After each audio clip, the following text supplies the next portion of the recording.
Oke, kita akan mulai tentang mata kuliah multimedia kita. Saya akan menjelaskan konsep dan apa itu multimedia. Konsep merupakan sebuah perancangan atau metode aplikasi dan merupakan penerapan dan penggunaannya. Jadi sebuah konsep itu adalah perancangan. Saya mau apa nih? Saya mau rancang apa nah? Ini itulah yang namanya konsep. Sedangkan multimedia adalah dibagi menjadi dua kata, yaitu media dan multi. Nah, media itu adalah merupakan suatu bentuk interaksi yang sesuai dengan kebutuhan pemrosesannya, seperti video, audio, teks, grafik, animasi. Itu adalah sebuah media. Media yang dipakai sesuai dengan tujuannya. Ada berbagai macam media yang kita ketahui pada saat ini. Sedangkan multi adalah merupakan gabungan dari beberapa media, termasuk yang terintegrasi dalam sistem atau aplikasi yang sama. Contoh, disebut multimedia jika ada sebuah audio atau suara dicampur dengan teks. Penggabungan ini sudah disebut dengan multimedia. Itu dasarnya dulu yang perlu kita ketahui. Jadi, dua atau lebih penggabungan media itu sudah disebut dengan multimedia. Apalagi jika di sana ada video, ada audio, ada teks, itu sudah merupakan multimedia. Dan di dalam hal selanjutnya, kita akan melihat kategori-kategori dari multimedia itu sendiri. Apa saja yang menjadi kategori-kategori multimedia itu sendiri?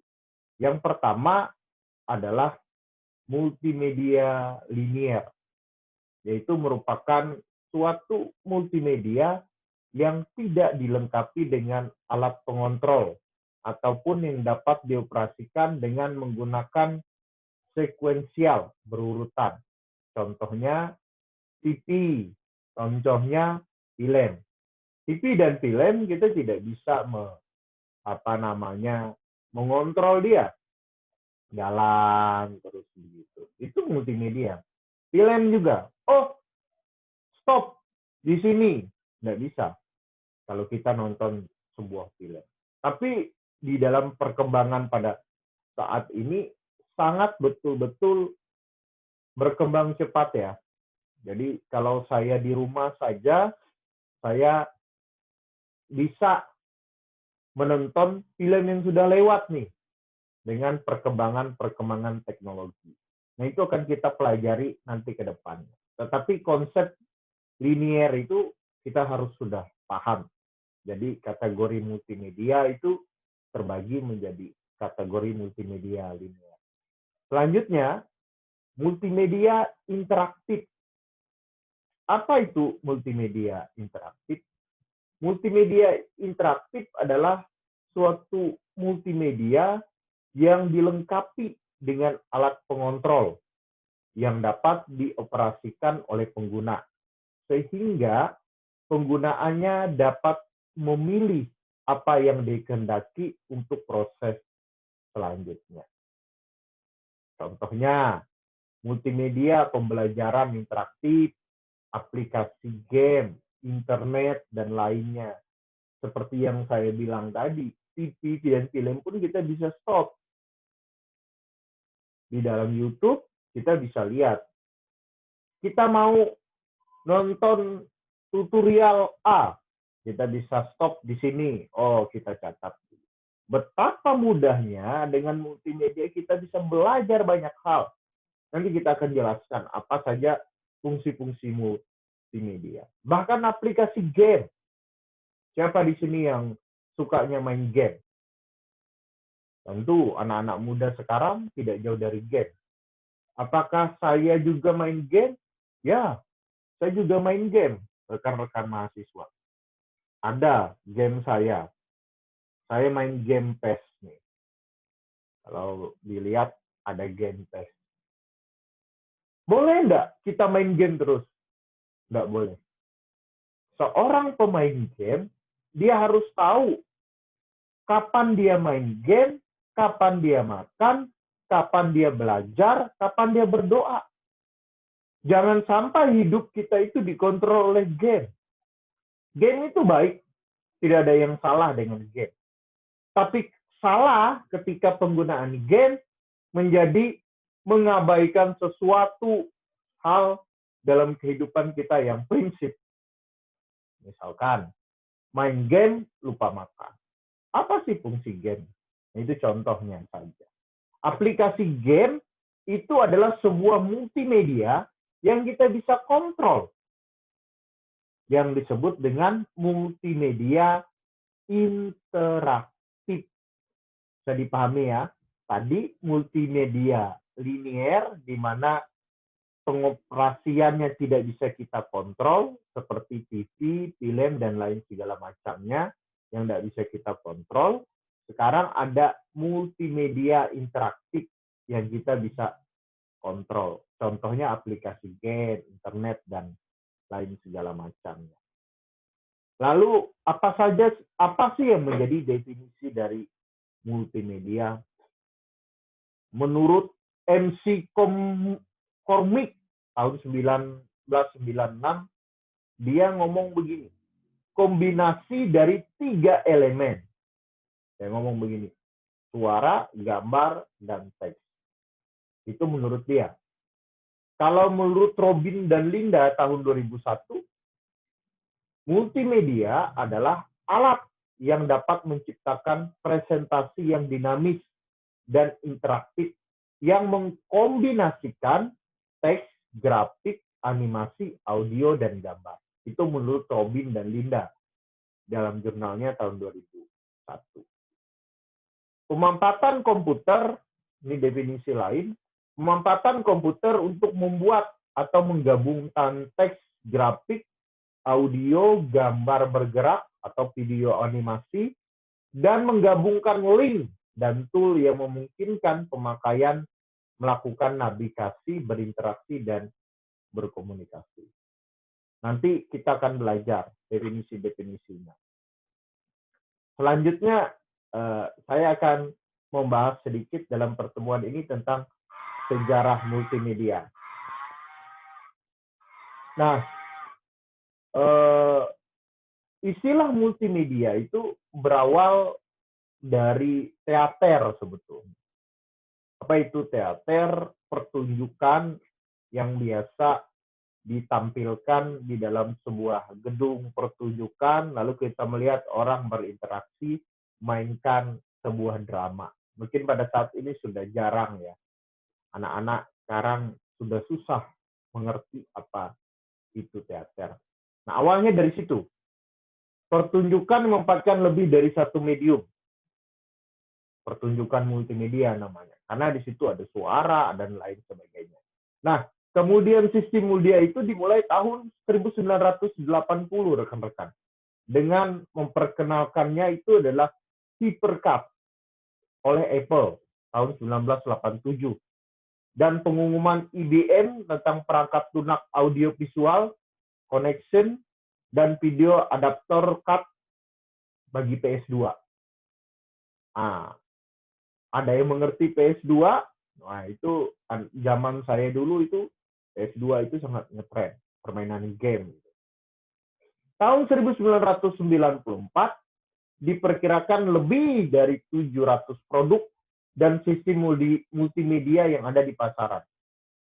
Karena sesuatunya itu, semulanya itu mainnya di teater, di gedung, sekarang sudah berubah konsepnya. Kita bisa lakukan itu di komputer.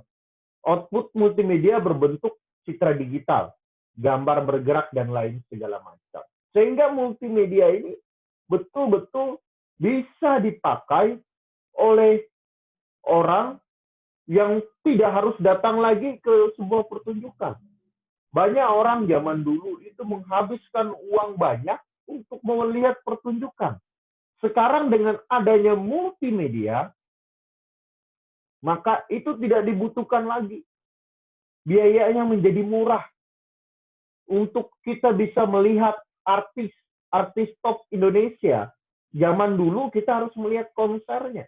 Tetapi dengan bantuan multimedia ini, dengan langkah multimedia ini, sehingga semua menjadi susah dan hanya orang-orang yang beruang saja yang bisa.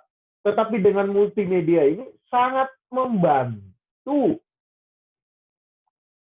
manusia di dalam rangka bisa menikmati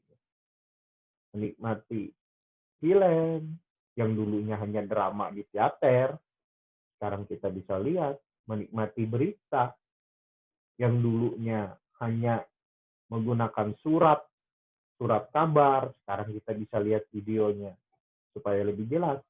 Itu luar biasa. Nanti kita akan pelajari manfaat-manfaat multimedia dan kita bisa menggunakannya. Jadi itu yang menjadi komponen multimedia dan sejarahnya. Sebuah sistem multimedia harus memiliki grafik, video, teks, audio, animasi, komputer tentunya. Di dalam menampilkannya, itu komponen-komponen yang harus dimiliki oleh multimedia.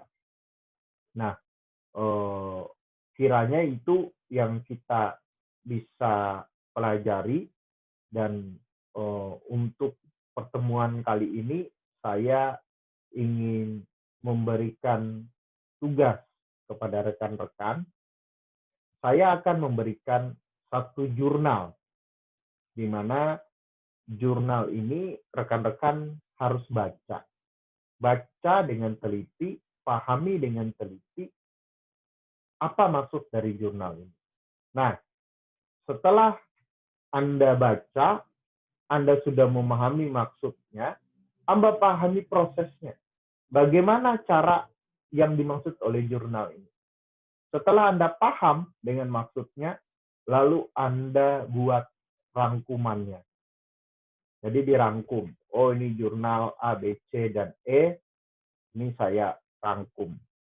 Nah, setelah itu, buatkan presentasinya PowerPoint. Jadi, minimal PowerPoint-nya itu menampilkan dari mulai latar belakangnya, di situ harus mencakup, dan Anda nanti akan saya minta menjelaskannya. Lalu yang kedua ada tinjauan pustakanya, landasan teorinya. Yang ketiga ada metodologinya. Yang keempat dari hasil metodologi itu bagaimana hasilnya. Lalu yang kelima ada kesimpulan dan saran dari jurnal multimedia itu. Demikian kelas kita pada hari ini. Nanti bisa dilihat di Google Classroom tentang jurnalnya dan waktunya Anda baca, Anda selami, dan hasil rangkumannya Anda kirimkan selesai waktu jam pelajaran ini. Kemudian minggu depan siap-siap Anda untuk melakukan presentasi dari apa yang sudah Anda buat. Saya minta tidak ada yang mencontek, kerjakan dengan sendiri. Saya menghargai kejujuran Anda di dalam Anda berkuliah. Saya tidak menghargai orang yang berbohong, mencontek artinya. Begitu rekan-rekan, terima kasih atas waktunya. Sampai ketemu dalam mata kuliah selanjutnya selama semester ini. Terima kasih. Tuhan memberkati kita semua.